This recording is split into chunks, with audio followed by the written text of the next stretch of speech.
आपल्याला ही गोष्ट देखील माहीत आहे की महान शक्ती ही सूक्ष्मामध्ये आहे, स्थूलामध्ये नाही.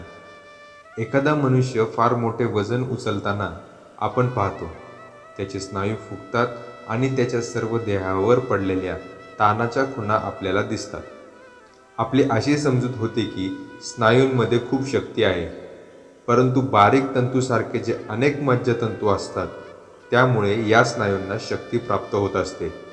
ज्या क्षणी स्नायूंपर्यंत पोहोचणारा एखादा तंतू तुटतो, त्या क्षणी हे स्नायू कार्य करण्यास असमर्थ ठरतात. हे बारीक तंतू याहीपेक्षा सूक्ष्म अशा वस्तूपासून शक्ती संपादन करतात. ती सूक्ष्म वस्तू पुन्हा तिच्याही पेक्षा सूक्ष्म अशा वस्तूपासून, विचारापासून शक्ती ग्रहण करते आणि ही प्रक्रिया सतत चालू असते.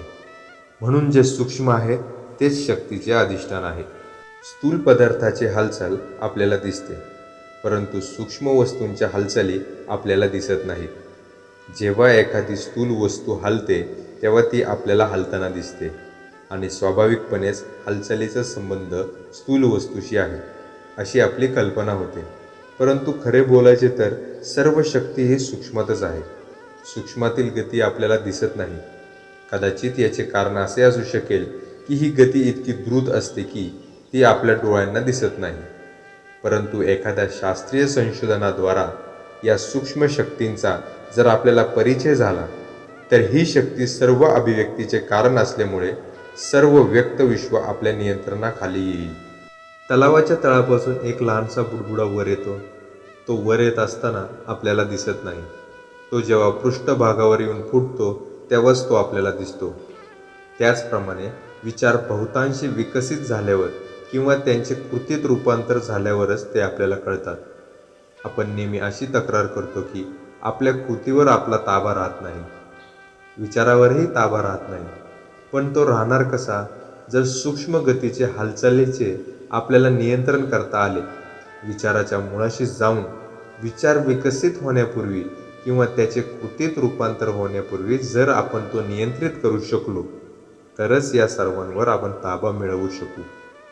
ज्या पद्धतीने या सूक्ष्म गतीचे आपल्याला पृथक्करण करता येईल, संशोधन करता येईल, त्या समजून घेता येतील व त्यावर ताबा ठेवता येईल, अशी एखादी पद्धती जर आपल्याला उपलब्ध झाली, तर या सूक्ष्म शक्तींवर, या सूक्ष्म कारणांवर विजय मिळवून आपण स्वतःवर नियंत्रण ठेवणे आपल्याला शक्य होईल. आणि ज्या माणसाचा स्वतःच्या मनावर पूर्ण ताबा असतो, त्याचा निश्चितच इतरांच्या मनावर ताबा राहू शकतो. यामुळे पावित्र्य व नीतिमत्ता ही सर्वदा धर्मांची उद्दिष्ट मानली गेली आहेत. शुद्ध अंतःकरणाचा व सदाचारी मनुष्य स्वतःवर ताबा ठेवीत असतो. सर्वांची मने सारखीच असतात, कारण ती एकाच विश्वमनाचे भाग आहेत. मातीच्या एका ढेकळाचे स्वरूप ज्याने जाणले त्याने विश्वातील सर्व मातीचे स्वरूप ओळखले. जो स्वतःचे मन ओळखतो व ते ताब्यात ठेवतो त्यालाच प्रत्येक मनाचे रहस्य समजते आणि त्यालाच प्रत्येक मनावर ताबा मिळवता येतो. या सूक्ष्म कारणांवर जर आपण ताबा मिळवला तर आपली कितीतरी भौतिक दुःखे दूर होऊ शकतील. या सूक्ष्म गतींवर जर आपण प्रभुत्व मिळवले तर आपली कितीतरी काळजी दूर होईल. तसेच या सूक्ष्म शक्तीचे जर आपण नियंत्रण करू शकलो तर कितीतरी प्रकारचे अपयश आपल्याला टाळता येईल.